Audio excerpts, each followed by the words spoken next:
Pozdrav dragi gledalci, vi gledate Kuvati dušo. U današnjoj epizodi pravimo čokoplazma kuglice.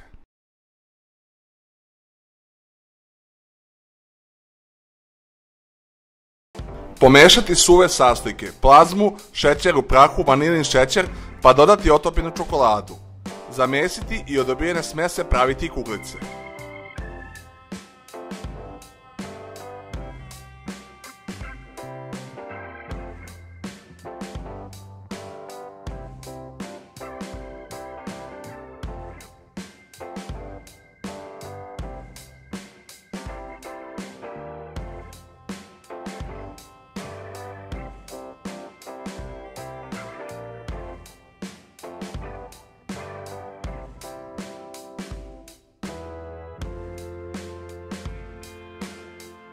Staviti na hladno do posluživanja.